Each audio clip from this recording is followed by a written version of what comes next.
आप सभी को मेरा नमस्कार है मेरे दोस्त। तो क्या हालचाल। सबसे पहले आपको ये बता देना चाहता हूं ना कि जो आज हम करने वाले हैं ना वो सच में अब तक आपको YouTube पे नहीं देखने को मिले होगा। सबसे पहले बात ये है ना सर कि आज हम करने वाले क्या हैं। तो सबसे पहले आप ये समझ लो कि साइंस में जो आपका 40 नंबर का जो ऑब्जेक्टिव पूछा जाता है, आज के बाद आपको इसका पूरा का पूरा टेंशन खत्म हो जाएगा, क्योंकि सर हम बातें करने वाले हैं साइंस में टॉप 500 ऑब्जेक्टिव की। और आप ये बात समझ लो, अपने दिल पे हाथ रख करके पूछ लो कि अगर ये साइंस में 500 ऑब्जेक्टिव कर लेंगे तो किसी का मजाल है कि ये 500 से बाहर ऑब्जेक्टिव पूछ देगा? नहीं पूछेगा सर, क्योंकि हमने पिछले बार साइंस में मात्र 400 ऑब्जेक्टिव करवाए थे और वो 400 ऑब्जेक्टिव से ही 100 का 100% क्वेश्चन पूछा गया था। तभी इसका परिणाम ये देखने को मिलेगा सर, तभी 475 देखने को मिला था, ठीक है। और अब की बार सर वो 400 को हटा करके हमने कर दिया 500 ऑब्जेक्टिव। पता है क्यों? क्योंकि अब की बार बोर्ड थोड़ा सा टाइट है, इसलिए सर हमें खुद बोर्ड 10% ऐठेगा तो हम 20% ऐठेंगे, फिर बोर्ड का कान पकड़ के ऐठ के बैठा देंगे बोर्ड को, एग्जाम को, ठीक है सर। हाँ, तो पढ़ो वैसा कि जब एग्जाम सेंटर से निकले ना सर तो चेहरे पे मुस्कान होनी चाहिए। ऐसा मुस्कान होनी चाहिए ना सर कि शायद आपके जीवन में ऐसा मुस्कान कभी नहीं आया होगा, ठीक है। तो वही सब देखते हुए मेरे दोस्त कि साइंस में ये 500 वैसे ऑब्जेक्टिव है जिसको कर लेना, फिर जाना एग्जाम पेपर में फोड़ के चले आना। और इसका आज हमारा पहला क्लास है, ठीक है सर। और वही नहीं, हम आपको साइंस में करवा रहे हैं टॉप 150 सब्जेक्टिव, जो कि हमने पिछले बार मात्र 110 सब्जेक्टिव करवाए थे और उसी से 90 से 95% क्वेश्चन पूछा गया था। लेकिन अब की बार हम करवा रहे हैं टॉप 150 सब्जेक्टिव। वही नहीं, सोशल साइंस भी हमने करवा रहे हैं 140 सब्जेक्टिव। तो वो तमाम क्लासेस आपके लिए यूट्यूब पे देखने को मिलेगा, सुबह को 7 बजे और शाम को 6 बजे, ठीक है सर। आते हैं आज की क्लास को आगाज कर देते हैं। क्लास को शुरू करने से पहले अगर आप हमारे चैनल पे पहली बार आए हो ना तो शिद्दत से, प्यार से, मोहब्बत से चैनल को सब्सक्राइब कर देना, क्योंकि ये चैनल नहीं, ये आपका परिवार है। इस परिवार के साथ जुड़ो मेरे दोस्त, हम आपकी आंखों में खुशियों का आंसू लाएंगे, ये मेरा वादा है सर, ठीक है। चलो सर, आइएगा आज की क्लास का पहला सवाल। पहला क्वेश्चन कहता है ना सर कि प्रत्यावर्ती धारा की आवृत्ति क्या होती है। थोड़ा सा सर हम क्लास को जो है ना वो फर्स्ट लेकर के चलेंगे, ठीक है, क्योंकि हमें बहुत लंबा सफर तक जाना है, इसलिए क्लास थोड़ा सा फर्स्ट होगा। अच्छा, एक बात और बता देना चाहते हैं, जो भी हम आपको यहाँ पे क्वेश्चन करवाएंगे ना, वो सारा का सारा क्वेश्चन का जो पीडीएफ होगा ना, ये सभी का जो पीडीएफ होगा ना वो आपको टेलीग्राम पे मिलता है। टेलीग्राम में ज्वाइन करने के लिए कोई पैसा लगेगा ना? अरे बाबा ना। इस वीडियो के डिस्क्रिप्शन में टेलीग्राम का लिंक होगा, वहां से जाना और टेलीग्राम पे ज्वाइन हो जाना, वहां पे आपको तमाम पीडीएफ मिलेगा सर, ठीक है। साथ ही आप हमारे इंस्टाग्राम आईडी को भी फॉलो कर सकते हैं। मेरा इंस्टाग्राम आईडी है संदीप, ठीक है, -1842 फॉलो में, वरना रात के सपने में आएंगे और सिस्टम को खराब कर देंगे। आइएगा सर, कहता है ना कि प्रत्यावर्ती धारा की आवृत्ति क्या है। 100 HZ, 40 HZ, 50 HZ, 60 HZ। और अपने पास एक कॉपी लेकर के बैठना सर, और ये जो भी हम आज ऑब्जेक्टिव करवाएंगे ना उसका आंसर मैच करना कि तुम कितना सही कर पाया और कितना गलत कर पाया। साथ ही कमेंट बॉक्स में कमेंट करते चलना, ताकि आप इस वीडियो को कभी भी क्यों नहीं देख रहे हो, ठीक है।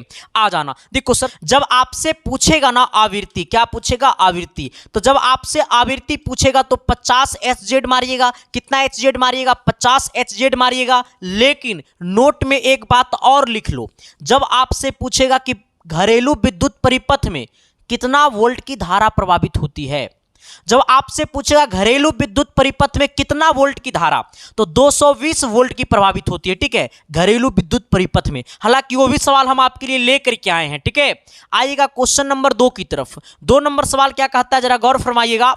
कहता है किसी धारावाही परिनालिका के भीतर सभी बिंदुओं पर विद्युत चुंबकीय क्षेत्र, हमें बोला है ना सर, हमें बोला है कि किसी धारावाही परिनालिका के भीतर सभी बिंदुओं पर चुंबकीय क्षेत्र समान होता है, असमान होता है, कोई निश्चित नहीं है, इनमें से कोई नहीं।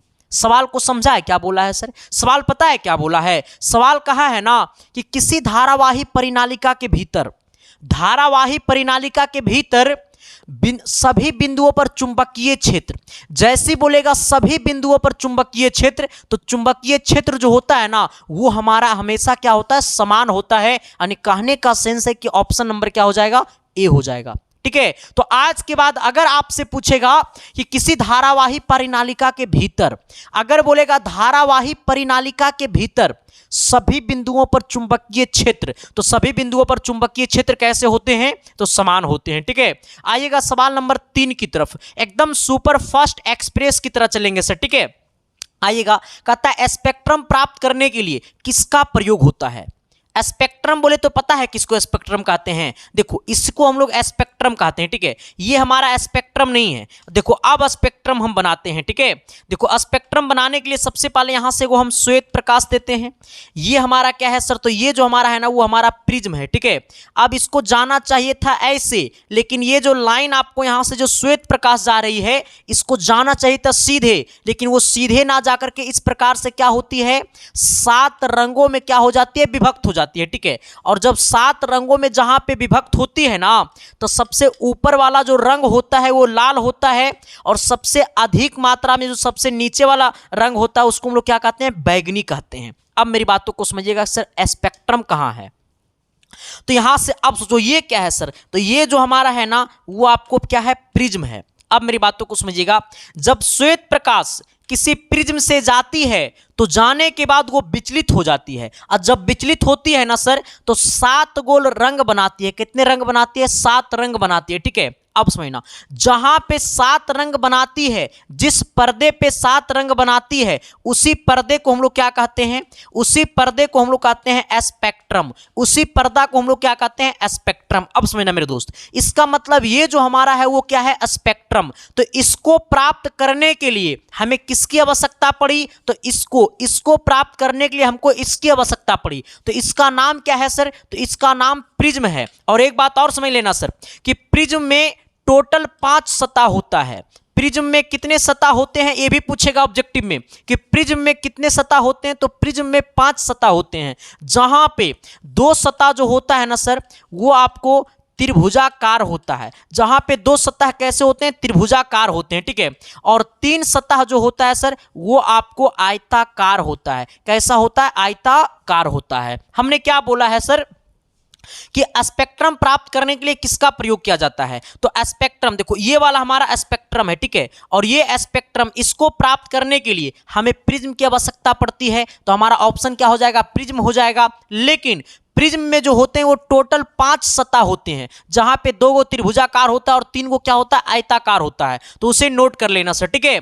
आइएगा सवाल नंबर 4 की तरफ। 4 नंबर क्वेश्चन क्या कहता है, तनी गौर फरमाइएगा। कहता है कांच प्रिज्म द्वारा उत्पन्न श्वेत प्रकाश के स्पेक्ट्रम में किस रंग का किरण का झुकाव अधिक होता है। देखो सर, हमें बोला है ना कि कांच प्रिज्म द्वारा उत्पन्न श्वेत प्रकाश में स्पेक्ट्रम में किस रंग का किरण का झुकाव अधिक होता है।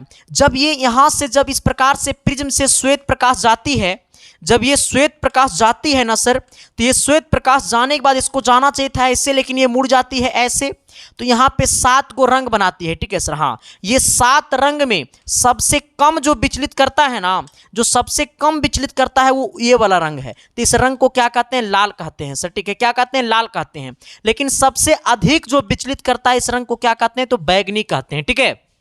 आओ ना, हमें बोला किरण का झुकाव अधिक, तो सबसे अधिक कौन झुका, तो सबसे अधिक बैगनी झुका। कौन झुका, बैगनी झुका। अगर बोलता कि झुकाव कम तो मारते लाल, यहां पे बोला है झुकाव अधिक तो मारेंगे बैगनी, अगर बोलता झुकाव कम तो मारते लाल, ठीक है सर। आइएगा, तो क्या मैंने जो बोला वो चमका न जी, अरे एस या नो तो बोलो न जी। तो सवाल नंबर 5 की तरफ तो आओ न जी। क्वेश्चन नंबर 5 कहता है ना सर क्या, की कहता है लेंस में मुख्य फोकस की संख्या कितनी है। लेंस में मुख्य फोकस की संख्या कितनी है, 2 है, 1 है, 3 है, या फिर कोई नहीं। जल्दी से जल्दी कमेंट बॉक्स में कमेंट कर दो मेरे दोस्त। तो क्या मैंने जो बोला वो चमका न जी, अरे एस या नो तो बोलो न जी। तो लेंस में मुख्य फोकस की संख्या 2 होती है, ठीक है। आइएगा सवाल नंबर 6 की तरफ। 6 नंबर क्वेश्चन क्या कहता है, कहता है किसी लेंस में बाहर की ओर उभरे 2 गोलीय पृष्ठ को क्या कहते हैं। किसी लेंस में बाहर की ओर उभरे 2 गोलीय पृष्ठ को क्या कहते हैं। उभरे का मतलब पता है क्या समझना, उभरे का समझना निकले हुए, ठीक ठीक है। उभरे का समझना क्या, निकले हुए। तो इस प्रकार से जो होता है ना सर, उसको हम लोग क्या कहते हैं, इस प्रकार से जो बना हुआ लेंस होता है ना, उसको हम लोग क्या कहते हैं, तो इस प्रकार से जो बना हुआ लेंस होता है उसको हम लोग कहते हैं उत्तल लेंस। और ये उत्तल लेंस का एक वाला ये वाला उभरा हुआ सतह है और दूसरा ये वाला उभरा हुआ सतह है, ठीक है। इसलिए दो उभरे हुए सतह को कौन सा लेंस कहते हैं, तो उत्तल लेंस कहते हैं, ठीक है। हमसे बोला है कि किसी लेंस में बाहर की ओर उभरे दो गोलीय पृष्ठ हो तो उसे क्या कहते हैं। जब बाहर की ओर दो गो उभरा हुआ पृष्ठ रहेगा ना सर, तो उसको हम लोग उत्तल लेंस कहेंगे। यानी कहने का सेंस है ऑप्शन नंबर क्या हो जाएगा, सी हो जाएगा। अगला क्वेश्चन 7 नंबर सवाल की तरफ आइएगा। क्वेश्चन नंबर 7 कहता है ना कि रोगियों के नाक, कान, गले आदि के जांच के लिए डॉक्टर प्रयोग करते हैं किसका। जब कोई इंसान हो, मतलब कोई रोगी हो और वो डॉक्टर के पास जाता है अपने नाक का इलाज कराने, अपने कान का इलाज कराने, अपने गले का इलाज कराने, तो रोगियों को जो जब नाक, कान, गले ये सब ऐसे चीज होते हैं ना सर, जो एकदम इसके अंदर महीन महीन चीज होते हैं, छोटे छोटे पार्ट होते हैं। अब समझना सर कि जब कोई इंसान रोगी जाएगा डॉक्टर के पास अपने नाक, कान, गले का इलाज कराने, तो नाक में छोटे छोटे पार्ट होते हैं, आंख में छोटे छोटे पार्ट होते हैं, मतलब गला में छोटे छोटे होते हैं पार्ट। तो वो सभी में जब इलाज करता है डॉक्टर, तो किसका प्रयोग करता है, अवतल दर्पण का प्रयोग करता है, या फिर समतल दर्पण का प्रयोग करता है, या फिर उत्तल दर्पण का प्रयोग करता है, या फिर इनमें से कोई नहीं। देखो सर, ये सब पार्ट होता है छोटे छोटे, ये सब आंख, नाक, कान, गले जो पार्ट होता है उसका छोटा छोटा पार्ट होता है। अब सोचो सर कि ये इसके अंदर जो छोटे छोटे पार्ट होते हैं उसका बड़ा प्रतिबिंब बना करके देखेगा डॉक्टर, तब ना उसको बड़ा बड़ा जूम करके देखेगा सर। तो अब समझना, तो अवतल दर्पण में वस्तु का प्रतिबिंब कैसा बनाता है, तो अवतल दर्पण में वस्तु से बड़ा प्रतिबिंब बनाता है, वस्तु से छोटा प्रतिबिंब बनाता है, और वस्तु से बराबर आकार का भी प्रतिबिंब बनाता है, ठीक है। समतल दर्पण में हमेशा बराबर आकार का प्रतिबिंब बनाता है। उत्तल दर्पण में हमेशा छोटा प्रतिबिंब बनाता है। उत्तल दर्पण में हमेशा कैसा प्रतिबिंब बनाता है, छोटा प्रतिबिंब बनाता है। लेकिन अब समझना कि गला, नाक, कान ये सब ऐसे चीज होता है ना जो छोटे छोटे पार्ट होता है उसके अंदर जब छोटे छोटे पार्ट होते हैं तो उसको डॉक्टर जब इसका इलाज करेगा तो उसको बड़ा प्रतिबिंब देख करके इलाज करेगा, उसका बड़ा प्रतिबिंब बना देगा। इसका मतलब नाक, कान, गले का जब इलाज कराएगा ना तो अवतल दर्पण का प्रयोग करेगा। क्यों, क्योंकि अवतल दर्पण में छोटे वस्तु का बड़ा प्रतिबिंब बनाता है, ठीक है। इसलिए किसका इलाज करेगा सर, तो अवतल दर्पण का इलाज करेगा, ठीक है। आइएगा सवाल नंबर 8 की तरफ। कहता है प्रकाश की अपवर्तन के कितने नियम हैं। अगर आपसे पूछेगा प्रकाश का परावर्तन का कितने नियम है, अगर आपसे पूछेगा प्रकाश का परावर्तन का कितने नियम है, तो प्रकाश का परावर्तन हो या फिर प्रकाश का अपवर्तन हो या फिर प्रकाश का अपवर्तन हो। प्रकाश का परावर्तन का भी 2 नियम होता है और प्रकाश के अपवर्तन का भी कितना नियम होता है, 2 नियम होता है, ठीक है। हाँ, प्रकाश के परावर्तन का भी 2 नियम होता है, प्रकाश के अपवर्तन का भी 2 नियम होता है, ठीक है। प्रकाश का परावर्तन का पहला नियम होता है कि आपतन कोण का मान परावर्तन कोण के बराबर होता है। ये भी ऑब्जेक्टिव में पूछेगा कि कोण आई कोण आर के बराबर है, तो किस नियम के तहत, तो प्रकाश के परावर्तन के नियम के तहत, ठीक है। हाँ, इस बात को नोट कर लेना। आइएगा सर, अगला सवाल क्या कहता है 9 नंबर कि बिजली के फ्यूज तार बना होता है किसका। बिजली के फ्यूज जो तार होता है ना वो किसका बना होता है। अब समझना मेरे दोस्त कि बिजली का जो फ्यूज का तार जो होता है ना वो किसका बना होता है, तो वो बना होता है टीन का, या फिर तांबे और टीन दोनों का, या फिर तांबे का, या फिर इनमें से कोई नहीं सर। जैसे बोलेगा ना सर कि ये फ्यूज जो होता है वो किसका बना होता है, तो फ्यूज जो होता है ना सर वो आपको लेड और टीन का बना होता है, ठीक है। लेड किसका बना होता है, लेड बोले तो पीबी, ठीक है सर। लेड बोले तो क्या, पीबी, यानी लेड और टीन का बना होता है। लेड और किसका बना होता है, टीन का बना होता है, ठीक है सर। हाँ, हमें बोला है कि बिजली के फ्यूज का तार बना होता है किसका, तो बिजली के जो फ्यूज का तार होता है ना वो आपको लेड और टीन का बना होता है। कहने का सेंस है ऑप्शन नंबर आपको क्या हो जाएगा, डी हो जाएगा। लेकिन बहुत सारे लोग ऑप्शन नंबर क्या मारेंगे, सी मारेंगे, ठीक है। चलो अगला क्वेश्चन क्या कहता है, अगला सवाल कहता है ना कि जिन पदार्थों से विद्युत प्रवाह आसानी से नहीं होती है उसे क्या कहते हैं। हमें बोला है कि जिन पदार्थों से विद्युत प्रवाह आसानी से नहीं होती है उसे क्या कहते हैं। विद्युत रोधी कहते हैं, विद्युत चालक कहते हैं, ए और बी दोनों कहते हैं, या फिर इनमें से कोई नहीं सर। देखो हमें सवाल जस्ट उल्टा पूछा है, ठीक है। सवाल क्या बोला है, उल्टा बोला है। हमें बोला है कि जिन पदार्थों से विद्युत प्रवाह आसानी से नहीं होती है, विद्युत प्रवाह नहीं होती है, इसका मतलब विद्युत चालक से प्रवाह होती है। ठीक है, इसका मतलब विद्युत रोधी से क्या होता है ना कि विद्युत का प्रवाह नहीं होता है। यानी हमारा ऑप्शन नंबर क्या हो जाएगा, ए हो जाएगा। आइएगा 11 नंबर सवाल की तरफ से। ठीक है, 11 नंबर क्वेश्चन कहता है ना कि परिपथ में किन्हीं दो बिंदुओं के बीच का विभवांतर मापा जाता है किससे। परिपथ में किन्हीं दो बिंदुओं के बीच का जो विभवांतर मापा जाता है वो किससे मापा जाता है। देखो सर, हमें किसको मापना है, तो हमें जो है ना सर, हमें जो है विभवांतर को मापना है। हमें किसको मापना है, हमें विभवांतर को मापना है।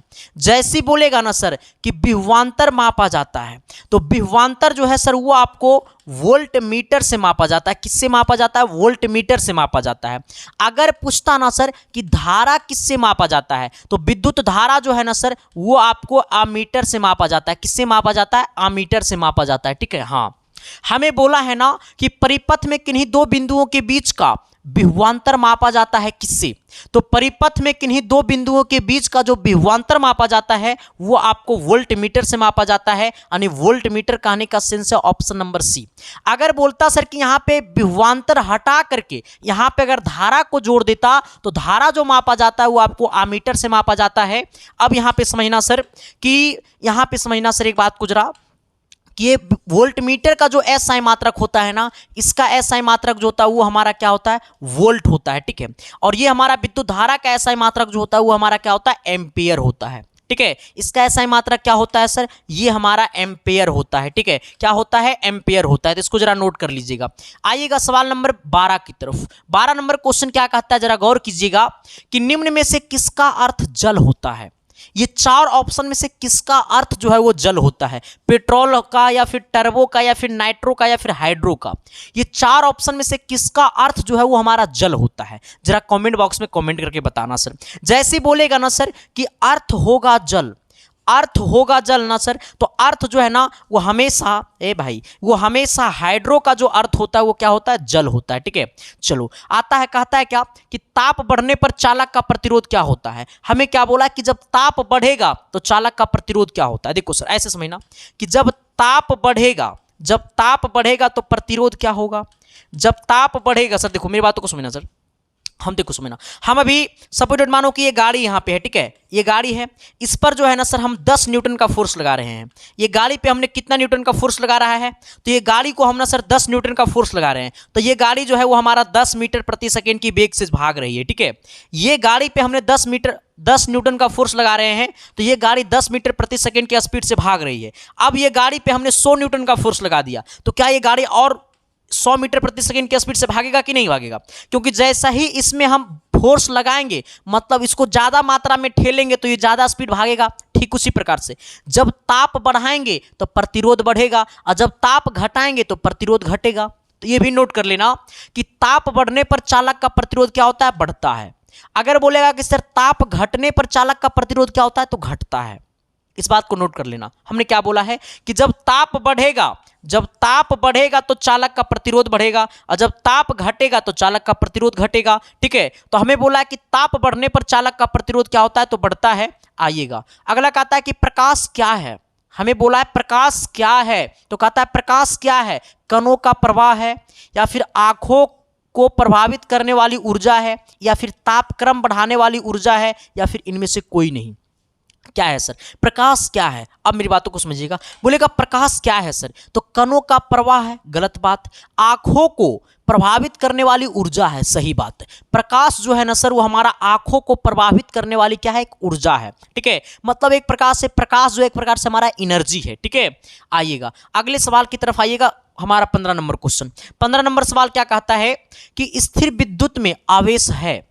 स्थिर विद्युत में आवेश है तो विरामावस्था में रहते हैं। स्थिर विद्युत में आवेश जो होता है क्या वो विरामावस्था में रहता है, गलत बात। स्थिर विद्युत में जो आवेश रहते हैं, अच्छा हमें बोला स्थिर विद्युत आवेश, तो स्थिर विद्युत मतलब रुका हुआ, इसका मतलब विरामावस्था में रहते हैं। ठीक है, हाँ। फिर कहता है गति की अवस्था में रहते हैं, गलत बात है। फिर कहता है दोनों अवस्था में रहते हैं, गलत बात। कहता है किसी भी अवस्था में नहीं रहते हैं, गलत बात। ठीक है सर, जैसे हमसे बोलेगा कि स्थिर विद्युत में आवेश होता है, तो स्थिर विद्युत में जो आवेश होता है वो हमेशा क्या होता है, विरामावस्था में होता है। हाँ, स्थिर विद्युत आवेश जो होता है वो हमेशा विरामावस्था में रहते हैं। चलो सर, आते हैं क्वेश्चन नंबर अगला की तरफ। क्वेश्चन नंबर हमें 16 बताने से पहले मैं आपको एक बात बता देना चाहता हूं सर, कि देखो हम आपके लिए तमाम मेहनत करते हैं सर, हमारी टीम आपके लिए हमेशा मेहनत करता है। पता है क्यों? क्योंकि हमारी आंखों में एक सपना है, और एक टीचर का सबसे बड़ा उस दिन खुश होता है एक टीचर से जब उनके बच्चे अच्छे कर जाते हैं। तो सर टीचर, जो तमाम टीचर आपके लिए इतना मेहनत कर रहे हैं ना, तो वो हर टीचर की आंखों में सपना होता है कि शायद मेरा बच्चा अच्छा कर जाए, क्योंकि टीचर का रास्ता जो होता है वो सफलता का वो बच्चे होते हैं। इसलिए सर टीचर और बच्चे का जो रिलेशन होता है ना सर, वो दुनिया का सबसे पवित्र रिलेशन होता है। और हमेशा से मैं कोशिश करता हूं ना मेरे दोस्त कि हम आपसे जुड़े रहें, और हमेशा मैं आपके दिल तक पहुंचने की कोशिश करता हूं। और मैं हमेशा चाहता हूं ना मेरे दोस्त कि आपकी आंखों में जो अभी गरीबी का जो आंसू आ रहा है ना, उसको एक दिन अमीरी का आंसू लाना है। मतलब एक दिन खुशियों का आंसू आपकी आंखों में आना है, और उस मम्मी पापा जो आपके घर में है ना सर, उनकी सपना को साकार करना है। तो तमाम क्लासेस हम आपके लिए ले रहे हैं सर, सुबह को 7 बजे, शाम को 6 बजे। तो आप हमारे दोनों क्लासेस में जुड़िए। हमारा मकसद है आपकी सपना को साकार करना। वो सपना मत समझना, क्योंकि तुम लोग बड़ा उल्टा पुल्टा समझता है। वो सपना समझ, उस सपना नहीं, ये सपना जो आपकी मम्मी पापा देखते हैं। ठीक है, आ जाना सर। आपको पता होनी चाहिए सर कि हम आपके लिए बहुत कुछ कर रहे हैं। साथ ही बहुत सारे बच्चे का पीडीएफ नोट्स का डिमांड होता है। फिर हमने कहा सर कि पीडीएफ और नोट्स देंगे तो एकदम अलग देंगे, अलग यूनिक देंगे, अलग बेहतरीन देंगे, अलग क्वालिटी ऑफ कंटेंट देंगे। क्वेश्चन में क्वालिटी दिखेगा, कंटेंट दिखेगा, रिजल्ट दिखेगा। जब हमारे पीडीएफ नोट्स को पढ़ोगे ना मेरे दोस्तों, आपको पीडीएफ में क्वेश्चन नहीं दिखेगा, उस क्वेश्चन में आपको सिलेक्शन का चेहरा दिखेगा, टॉपर का चेहरा दिखेगा।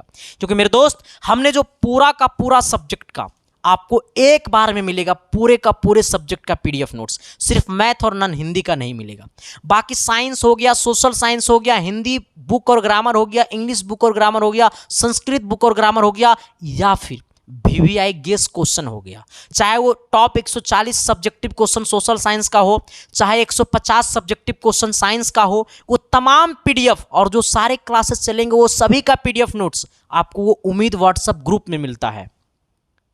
अब उसको ज्वाइन कैसे करना है सर? तो उसको ज्वाइन करने के लिए आपके सामने जो नंबर दिया हुआ है 7295 वाला नंबर, उसी नंबर पर आपको 199 रुपया पेमेंट कर देना है। फोन पे, गूगल पे, पेटीएम सब कुछ चलता है, आप भी कर सकते हैं, या फिर किसी से आप पेमेंट करवा भी सकते हो। और पेमेंट करवा करके उसका स्क्रीनशॉट ले लेना, और वो पेमेंट का स्क्रीनशॉट आपको उसी व्हाट्सएप नंबर पे भेज देना है, और मैसेज में लिख देना है सर कि मुझे उम्मीद व्हाट्सएप ग्रुप में ज्वाइन कर दीजिए। मिनट भर के अंदर में आपके पास सारा का सारा पीडीएफ नोट्स मिल जाएगा। बाकी आप मजे मजे में पढ़ते रहना और सिलेक्शन को 4 चांद लगाते रहना। बाकी सर एक बात और आपको मैं बता देना चाहता हूं सर, कि हम आपके लिए क्रैश कोर्स लाए हैं, बदलाव बैच। तो प्लीज मेरे दोस्त जाकर के बदलाव बैच का जाकर के वीडियो देख लो, उसमें बहुत बड़ा ऑफर चल रहा है। ठीक है, जाकर के यूट्यूब पे जाना और सर्च करना एसके साइंस क्लासेस बदलाव बैच, आपको वो वीडियो आ जाएगा क्रैश कोर्स वाला। ठीक है, आप उसे देख लेना। ठीक है, बाकी जाकर के देख करके सर आपका दिल करे तो उसे ज्वाइन कर लेना। ठीक है, चलो सर आते हैं, और पीडीएफ की क्वालिटी देख लो सर। हाँ, कुछ एकदम सारा का सारा पीडीएफ आपको टाइपिंग में रहेगा और मेरी भाषा में रहेगा सर। ठीक है, आप देख सकते हैं, बच्चा से ज्यादा तो उस पीडीएफ को टीचर लोग प्यार दे रहे हैं सर। ठीक है, आइएगा, हमने क्या बोला है सर? हमने बोला है ना, हमने कहा है क्या कि दूरदृष्टि वाले आंख साफ साफ देख पाती है सर। जिस इंसान को दूरदृष्टि दोष होगा, वो इंसान किस वस्तु को अच्छी तरीके से देख पाता है सर? देखो मेरी बातों को समझना सर। सबसे पहले ये समझना कि जब इंसान को दूरदृष्टि दोष होता है ना सर, जब इंसान को दूरदृष्टि दोष होता है ना सर, तो वो क्या करता है ना, दूर की वस्तु को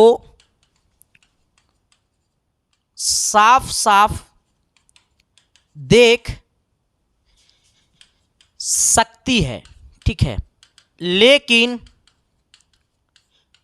पास की वस्तु को साफ साफ नहीं देख पाती है। हमने क्या बोला है सर? कि जिस इंसान को होगा दूरदृष्टि दोष, वो इंसान जो है ना, वो दूर की वस्तु को साफ साफ देख पाती है। ठीक है, मतलब वो दूर की वस्तु को अच्छी तरीका से देख पाती है, लेकिन पास की वस्तु को साफ साफ नहीं देख पाती है। ठीक है, हमने क्या बोला है कि दूरदृष्टि दोष में क्या होता है ना कि आपको दूर की वस्तु अच्छी तरीका से दिखाई देगा लेकिन नजदीक की वस्तु आपको अच्छी तरीका से दिखाई नहीं देगा। अब समझना सर कि ये दूरदृष्टि दोष को खत्म किससे किया जाता है, तो ये दूरदृष्टि दोष को उत्तल लेंस से खत्म किया जाता है सर। ठीक है, हाँ आ जाना, हमने क्या बोला है कि ये दूरदृष्टि दोष को खत्म किससे किया जाता है, तो ये दूरदृष्टि दोष को उत्तल लेंस से खत्म किया जाता है, जिसकी उत्तल लेंस का जो क्षमता होता है ना सर वो क्या होता है, पॉजिटिव होता है। तो जिनकी आंखों की जो पावर है वो प्लस है ना, जिनकी आंखों की चश्मा का जो पावर है वो प्लस है ना, इसका मतलब उसकी आंखों में दूरदृष्टि दोष है। ठीक है, हाँ तो दूरदृष्टि दोष में कौन सी वस्तु अच्छी तरीका से दिखाई देता है, तो दूरदृष्टि दोष में दूर की वस्तु को साफ साफ देख पाइएगा लेकिन पास की वस्तु को अच्छी तरीका से नहीं देख पाइएगा। ठीक है, दूरदृष्टि दोष में पहला रीजन क्या है कि दूरदृष्टि दोष को खत्म किया जाता है उत्तल लेंस से। उत्तल लेंस की जो क्षमता होती है वो कैसी होती है, प्लस होती है। तो हमें बोला कि दूरदृष्टि वाली आंखें साफ साफ देख पाती है तो दूर की वस्तुओं को साफ साफ देख पाती है। ठीक है सर, आओ सर अगला कहता है ना सर कि तालाब का जल कम गाढ़ा दिखाई देने वाला कारण क्या है, देने का कारण क्या है। अब समझना सर कि तालाब का जो जल होता है ना वो कम गाढ़ा दिखाई देने का कारण क्या है, परावर्तन का कारण है, विवर्तन का कारण है, अपवर्तन का कारण या फिर घूर्णन का कारण है, किसका कारण है सर। देखो सर जैसे सवाल में आपको बोलेगा ना सर कि तालाब का जल कम गाढ़ा दिखाई देने का कारण क्या है, तो जैसे ही बोलेगा तालाब का जो जल होता है ना वो कम गाढ़ा दिखाई देने का कारण क्या है, तो परावर्तन नहीं है, ये हमारा क्या है, विवर्तन का कारण होता है। किसके कारण होता है, तो ये हमारे विवर्तन का कारण होता है। ठीक है, अगला क्वेश्चन की तरफ आइएगा। अगला सवाल क्या कहता है, 18 नंबर क्वेश्चन की तरफ आइएगा। कहता है नीला तथा हरा प्रकाश की मिलने पर किस वर्ण का प्रकाश प्राप्त होता है, यानी कहने का सेंस है जब नीले प्रकाश अब प्लस में हरे प्रकाश मिलेगा तो कौन सा प्रकाश का वर्ण बनाता है, जब नीले और प्रकाश और हरे प्रकाश मिलेगा तो शयन बनाता है। क्या होता है, शयन हो जाएगा, यानी ऑप्शन नंबर क्या हो जाएगा, बी हो जाएगा। अगला क्वेश्चन की तरफ आइएगा। कहता चुंबकीय क्षेत्र की तीव्रता का एसआई मात्रक क्या होता है, चुंबकीय क्षेत्र की तीव्रता का एसआई मात्रक ऑरस्टूड टेस्ला, हाँ क्या होगा सर, टेस्ला होगा। चुंबकीय क्षेत्र की तीव्रता का ऐसा मात्रक क्या होता है, टेस्ला होता है सर। ठीक है, आइएगा। कहता है दर्पण की चौड़ाई को कहा जाता है क्या, दर्पण की चौड़ाई को क्या कहा जाता है, फोकस कहा जाता है, गलत बात, द्वारक कहा जाता है। हमने क्या बोला है सर कि दर्पण की चौड़ाई को क्या कहा जाता है, तो दर्पण की जो चौड़ाई होती है ना सर उसी को हम लोग द्वारक कहते हैं। क्या कहते हैं, द्वारक कहते हैं। ऑप्शन नंबर क्या हो जाएगा, बी हो जाएगा। अगला सवाल क्या कहता है, कहता है ना सर सवाल नंबर 21 की तरफ आइएगा। 21 नंबर क्वेश्चन का कहता है, कहता हुए सभी पदार्थ भस्म कहे जाते हैं जो जल में घुलकर किसी प्रकार के आयन देते हैं। किस प्रकार के आयन देते हैं, मेरी बातों को समझना सर। देखो हमें बोला है कि वो सभी पदार्थ भस्म कहे जाते हैं जो जल में घुलकर किस प्रकार के आयन देते हैं, वो सभी पदार्थ भस्म कहे जाते हैं जो जल में घुलकर किस प्रकार का आयन देते हैं, जो अब सुनना सर जो हाइड्रोक्साइड OH माइनस आयन देते हैं, जो हमारा क्षारक कहलाते हैं। यानी कहने का सेंस है हमारा क्या हो जाएगा, ऑप्शन नंबर ए हो जाएगा। भस्म जैसा ही बोलेगा तो क्षारक समझिएगा, और क्षारक का परिभाषा होता है कि जो OH माइनस आयन क्या करता है, लेता है। ठीक है सर, आइएगा अगला सवाल की तरफ आइएगा। 22 नंबर क्वेश्चन, 22 नंबर सवाल क्या कहता है, कहता है वैसी लवण जो अम्ल और भस्म के चूर्ण उदासीनीकरण से बनते हैं उन्हें क्या कहते हैं। हमें क्या बोला है कि वैसी लवण जो अम्ल और भस्म के पूर्ण उदासीनीकरण से बनते हैं उन्हें क्या कहते हैं, अम्ल और भस्म के पूर्ण उदासीनीकरण से बनते हैं उन्हें क्या कहते हैं। सामान्य लवण कहते हैं, अम्लीय लवण कहते हैं, भस्मीय लवण कहते हैं, या फिर कोई नहीं। क्या होगा सर, क्वेश्चन नंबर 22 का सही जवाब क्या होगा। मेरी बातों को समझिएगा सर, जरा सवाल को दिल से समझिएगा। हमने सवाल में क्या बोला है कि वैसी लवण जो अम्ल और भस्म के पूर्ण उदासीनीकरण से बनते हैं, अम्ल और भस्म के पूर्ण उदासीनीकरण से बनते हैं, उससे हम लोग कहते हैं सामान्य लवण। क्या कहते हैं, सामान्य लवण कहते हैं। यानी ऑप्शन नंबर हमारा क्या हो जाएगा, ए हो जाएगा। अगला कहता है शोषण किस प्रकार की अभिक्रिया है, शोषण जो है वो हमारा किस प्रकार की अभिक्रिया है, शोषण किस प्रकार की अभिक्रिया है, उपचयन अभिक्रिया है, संयोजन अभिक्रिया है, उष्माक्षेपी अभिक्रिया या फिर उष्मा शोषी अभिक्रिया है। मेरे दोस्त जरा ये बताना कि ये क्लास आपको कैसा लग रहा है। सच में ये क्लास आपको अच्छा लग रहा है ना मेरे दोस्त, तो वो हर घर तक शिक्षा को पहुंचा देना। जिस घर में कई वर्षों से शिक्षा की जरूरत है वहां तक शिक्षा को पहुंचा देना सर, क्योंकि मेरा सपना है ना मेरे दोस्त कि आपकी आंखों में खुशियों का आंसू आनी चाहिए। वो हम करके रहेंगे सर। ठीक है, आइएगा सर, हमने क्या बोला है आपको, हमने कहा है कि शोषण किस प्रकार की अभिक्रिया है, तो ये उपचयन अभिक्रिया है या फिर संयोजन है या फिर उष्माक्षेपी है या फिर उष्माशोषी है। उष्माशोषी नहीं है, उष्माक्षेपी है, यानी ऑप्शन नंबर क्या मारना, तो सी मारना। अगला आइएगा सर 24 नंबर क्वेश्चन की तरफ। 24 नंबर सवाल क्या कहता है कि मेथेनोइक अम्ल का सामान्य नाम क्या है। मेथेनोइक अम्ल का सामान्य नाम क्या है। मेथेनोइक अम्ल का जो सामान्य नाम है उसे हम लोग क्या कहते हैं, तो मेथेनोइक अम्ल का जो सामान्य नाम है ना सर, वो हमारा फॉर्मिक अम्ल है। और फॉर्मिक अम्ल बोले तो ऑप्शन नंबर क्या हो जाएगा, हमारा ए हो जाएगा। हमने क्या बोला है कि मेथेनोइक अम्ल का सामान्य नाम क्या है, तो मेथेनोइक अम्ल का जो सामान्य नाम है वो हमारा क्या है, फॉर्मिक अम्ल है। यानी आइएगा सवाल नंबर 25 की तरफ। 25 नंबर क्वेश्चन क्या कहता है, जरा गौर फरमाइएगा। कहता है धोबिया सोडा का रासायनिक सूत्र क्या है। धोबिया सोडा का रासायनिक सूत्र क्या है, NaHCO3 Na2CO3 इंटू 10H2O या फिर CaOH का होल 2 या फिर इनमें से कोई नहीं। हमें बोला है कि धोबिया सोडा का रासायनिक सूत्र क्या है। धोबिया सोडा या फिर इसी को हम लोग कहते हैं धोवन सोडा, उसी को हम लोग क्या कहते हैं, धोवन सोडा। ठीक है, हाँ, धोबिया सोडा बोले चाहे धोवन सोडा बोले, ये सभी का जो रासायनिक सूत्र होता है वो Na2CO3 इंटू क्या होता है, 10H2O होता है। हाँ, हमने क्या बोला है कि धोबिया सोडा का रासायनिक सूत्र क्या है, तो Na2CO3 इंटू क्या होता है, 10H2O होता है। यानी कहने का सेंस है कि ऑप्शन नंबर क्या हो जाएगा हमारा, तो बी हो जाएगा सर। ठीक है, आइएगा अगला सवाल नंबर कितना, तो सवाल नंबर आपको आइएगा 26 की तरफ। 26 नंबर सवाल क्या कहता है, एकदम सर सुपर फास्ट एक्सप्रेस की तरह चलेंगे और जब तक तोड़ेंगे नहीं तब तक छोड़ेंगे नहीं, क्योंकि हम लोग बिहार वाले लोग हैं, समस्याओं से डरते नहीं सर, समस्याओं से लड़ते हैं। मेरे दोस्त, ऐसा ही नहीं हम कहते हैं कि हमें बिहारी होने पे गर्व है, क्योंकि जहां से अच्छे अच्छे पहाड़ तोड़ दिया, तो ये बोर्ड एग्जाम को तोड़ने में क्या है, इसकी पावर कुछ नहीं है सर, उसके पावर के सामने में। ठीक है, हेलो, हाँ बोलिए, क्या बात है, नहीं उठाया तो हम क्या करें,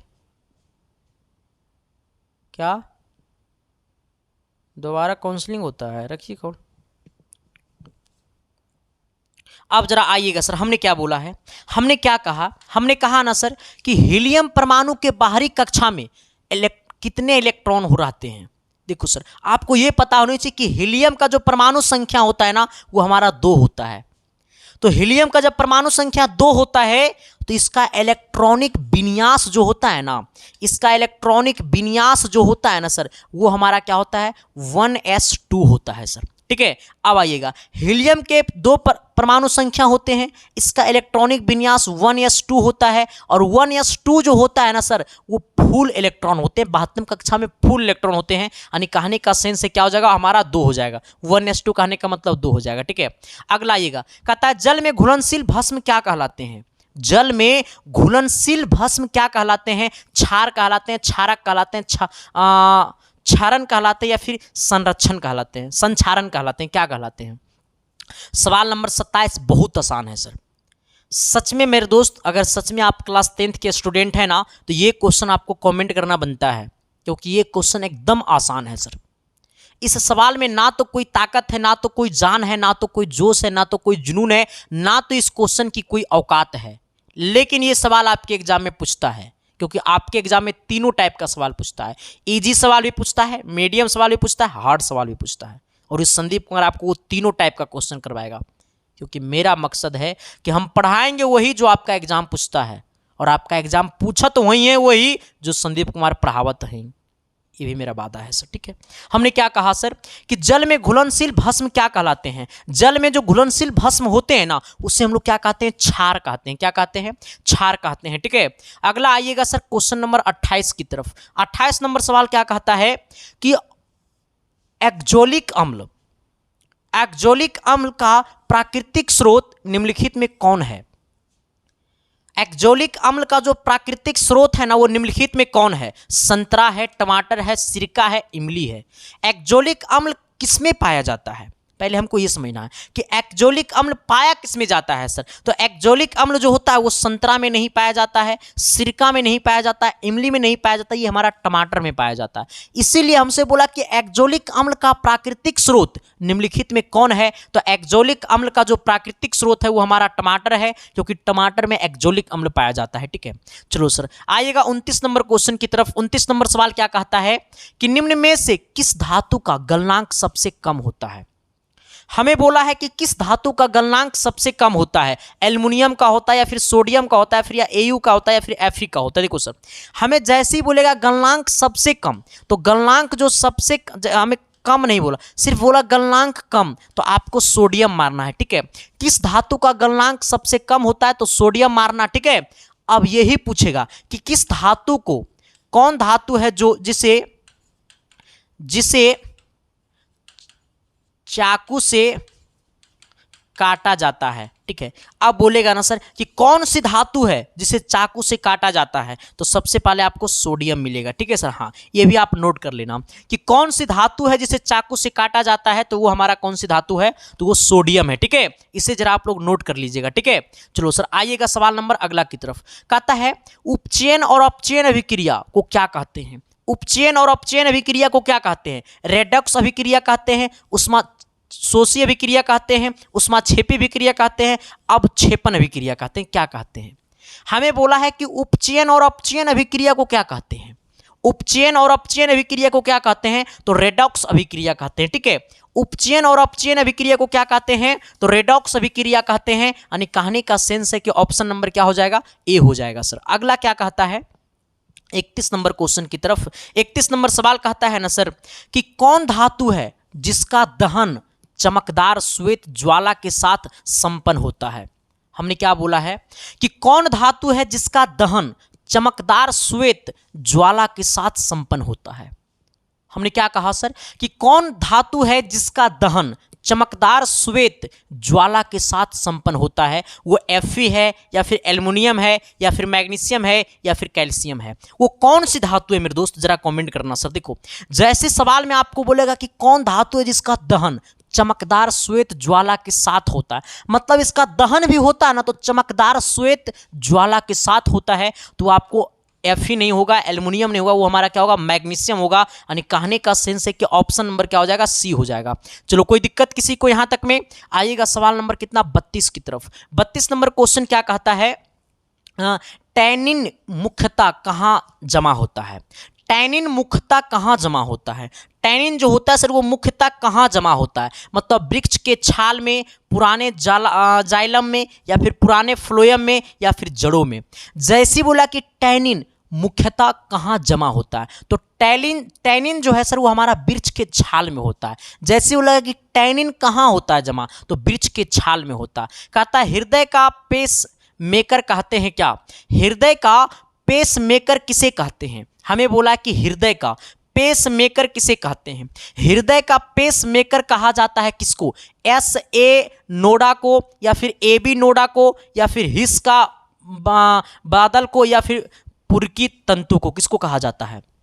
देखो जैसी बोलेगा ना सर, जैसी बोलेगा क्या कि हृदय का पेस मेकर किसे कहते हैं, तो हृदय का जो पेस मेकर होगा ना वो हमारा SA नोडा होगा। क्या होगा, SA नोडा होगा। ठीक है, आइएगा अगला क्वेश्चन क्या कहता है कि एक सामान्य व्यक्ति में हृदय धड़कन की गति होती है कितनी, मतलब एक नॉर्मल व्यक्ति जिनका हार्ट का बीमारी नहीं हो, जिनके शरीर मतलब स्वस्थ हो, तो उनके हृदय में जो धड़कन होती है ना वो 70 से 80 मीटर होता है प्रति मिनट होता है। ठीक है, हाँ मतलब 70 से 80 प्रति मिनट होता है। ठीक है, एक मतलब सामान्य व्यक्ति, जो व्यक्ति बीमारी से कम ग्रसित है, बीमारी ना के बराबर है, वैसे व्यक्ति में जो धड़कन की जो होती है ना स्पीड, गति, वो हमारा क्या होता है 70 से 80 प्रति मिनट होता है। ठीक है, आइएगा कहता है रुधिर चाप नियंत्रित होता है कहां पे, रुधिर चाप जो होता है वो कहां पे नियंत्रित होता है, थाइलम द्वारा में, थायराइड द्वारा में, या फिर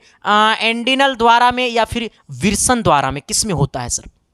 35 नंबर क्वेश्चन को जल्दी से जल्दी कमेंट करो सर। हमें क्या बोला है, हमें बोला है कि रुधिर चाप नियंत्रित होता है, रुधिर चाप जो है वो नियंत्रित होता है किसमें, तो हमारा ये होता है एडिनल द्वारा में। किसमें होता है, एनिडल द्वारा में, मतलब हमारा ऑप्शन नंबर सी हो जाएगा। ठीक है, हाँ ठीक है। चलो सर आते हैं अगला, कहता है क्या 36 नंबर सवाल, क्या 36 नंबर क्वेश्चन कहता है ना कि कौन सा पादप हार्मोन पत्तियों के मुरझाने के लिए उत्तरदायी है। कौन सा पादप हार्मोन है जो पत्तियों को मुरझाने के लिए उत्तरदायी है।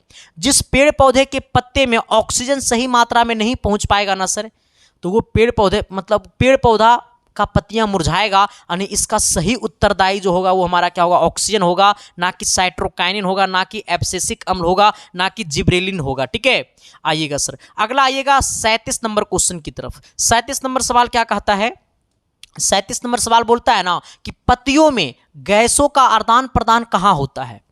पेड़ पौधे के जो पत्ती होते हैं सर, उसको गैस का जो आदान प्रदान होता है वो कहाँ होता है, तो गैस का आदान प्रदान सीरा में नहीं होता, वो रंध्र में होता है। ठीक है, पत्तियों में गैसों का आदान प्रदान कहाँ से होता है, तो पत्तियों में जो गैसों का आदान प्रदान होता है वो आपको सीरा से नहीं होता है, वो हमारा रंध्र से होता है, ना कि मध्य सीरा से होता है, ना कि इनमें से कोई नहीं। ऑप्शन नंबर हमारा क्या होगा, तो बी होगा। अगला क्या कहता है कि पीत रस कहाँ स्रावित होता है। पीत रस कहाँ स्रावित होता है, अग्नाशय में होता है, या फिर आकृत में होता है, या फिर छोटी आंत में होता है, या फिर इनमें से कोई नहीं।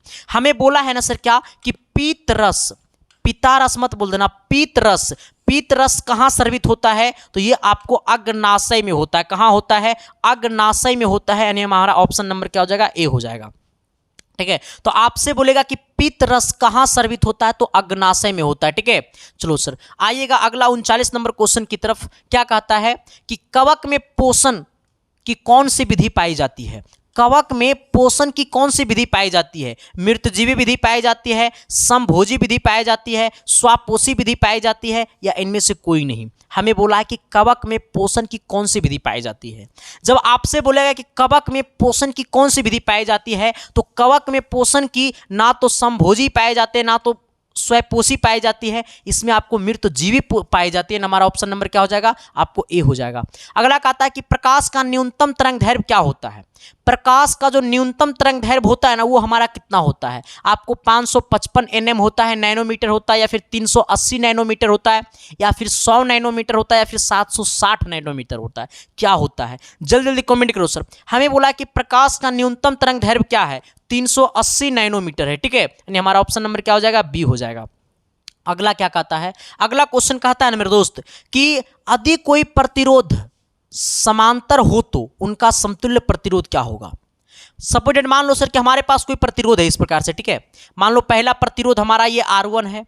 ठीक है, आइएगा ये हमारा मान लो दूसरा प्रतिरोध हमारा ये R2 है, मान लो ये हमारा तीसरा प्रतिरोध आपको R3 है। ठीक है, और ये सभी का सभी, इसका मतलब एक ही तार में सब जुटा हुआ है, इसका मतलब ये सारा का सारा किस क्रम में है, तो ये ये हमारा श्रेणी क्रम में है। ये किस क्रम में है, तो ये हमारा श्रेणी क्रम में है। किस क्रम में है, श्रेणी क्रम में है। अगर प्रतिरोध कुछ इस प्रकार से होता है, प्रतिरोध अगर कुछ इस प्रकार से होता है ना सर, प्रतिरोध अगर कुछ इस प्रकार से होता है, तो ये हमारा किस क्रम में है। अब मेरी बातों को समझिएगा, ये R1 है, ये आपको R2 है, ये आपको R3 है, और जब कुछ इस प्रकार से जुड़ा होता है ना प्रतिरोध, तो ये हमारा समांतर क्रम में होता है। किस क्रम में होता है, ये हमारा समांतर क्रम में होता है। और जब ये समांतर क्रम में होता है ना, तो इसका जब समतुल्य प्रतिरोध निकालेंगे, जब इसका समतुल्य प्रतिरोध निकालेंगे, तो 1/R बराबर होता है 1/R1। क्या होता है, 1/R1 प्लस 1/R2 प्लस 1 बट्टा क्या होता है R3 plus dot dot dot dot 1 बट्टा क्या होता है Rn होता है। इसका ये फॉर्मूला होता है। ठीक है, समांतर क्रम में रहेगा तो ये फॉर्मूला होता है। अगर श्रेणी क्रम में है तो इसका समतुल्य प्रतिरोध होता है R बराबर R1 plus R2 plus R3 plus dot dot dot dot Rn। लेकिन हमें पूछा है क्या सर कि यदि कोई समांतर क्रम में है, मतलब इसमें है, तो इसका समतुल्य प्रतिरोध क्या होगा, प्रत्येक प्रतिरोध से आधा, गलत बात, प्रत्येक प्रतिरोध से कम, गलत बात, प्रत्येक प्रतिरोध के बराबर, नहीं, प्रत्येक प्रतिरोध से कम, हाँ, प्रत्येक प्रतिरोध से क्या होगा सर आपको, प्रत्येक प्रतिरोध से कम। ठीक है, हाँ, प्रत्येक प्रतिरोध से क्या होगा, कम, यानी ऑप्शन नंबर क्या हो जाएगा, बी हो जाएगा, क्योंकि ये तो होने से नहीं रहा। ऑप्शन नंबर ए भी गलत, ऑप्शन नंबर सी भी गलत, ऑप्शन नंबर डी भी गलत, ऑप्शन नंबर बी क्या होगा, सही होगा सर। आइएगा अगला, कहता है लघु पथन के समय परिपथ का प्रतिरोध क्या होता है। लघु पथन के समय परिपथ का प्रतिरोध क्या होता है। लघु पथन के समय परिपथ का प्रतिरोध क्या होता है, परिवर्तित नहीं होता है, ठीक है, मतलब नहीं परिवर्तन होता है, या फिर बहुत कम हो जाता है, या फिर बहुत अधिक बढ़ जाता है, या फिर इनमें से कोई नहीं।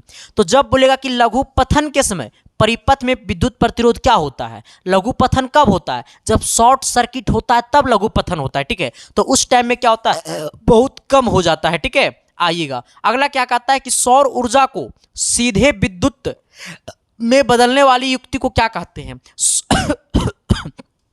कौन गाली दे रहा है रे, कोई पक्का गाली दे रहा है।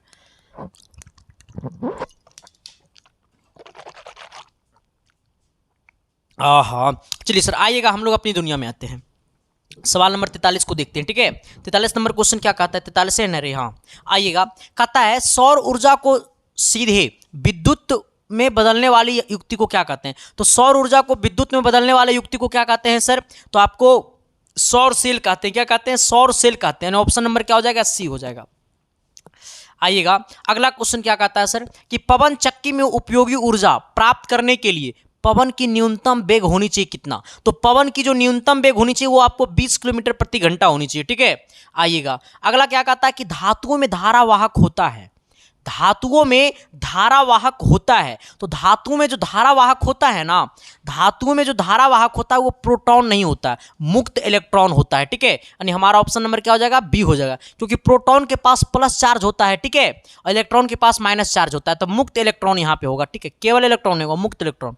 कहता है जठर रस का पीएच मान क्या होगा, 1.2 होता है, या फिर 7 होता है, या फिर 14 होता है। देखो सर 1.2 होता है हमारा जठर रस का पीएच मान, ठीक है। ये किस रस का होता है, जठर रस का। 7 किसका होता है, तो ये हमारा होता है शुद्ध जल का, ठीक है। ये किसका होता है, शुद्ध जल का। ये किसका पीएच मान होता है सर, ये आपको शुद्ध जल का पीएच मान होता है। 14 किसका होता है सर, तो ये आपको क्षारक का पीएच मान होता है, ठीक है। 10 किसका, ये भी क्षारक का नहीं होता सर, 14 से कम होता है। ये 10 किसका पीएच मान हो जाएगा, देखो सर ऐसे समझना कि अम्लीय का जो पीएच मान होता है ना, अम्लीय का जो पीएच वैल्यू होता है वो आपको 7 से कम होता है, ठीक है। आइएगा उदासीन का जो पीएच वैल्यू होता है, उदासीन का जो पीएच वैल्यू होता है वो आपको 7 के बराबर होता है, ठीक है। किसके बराबर होता है, 7 के बराबर होता है, ठीक है। हेलो हाँ बोलिए।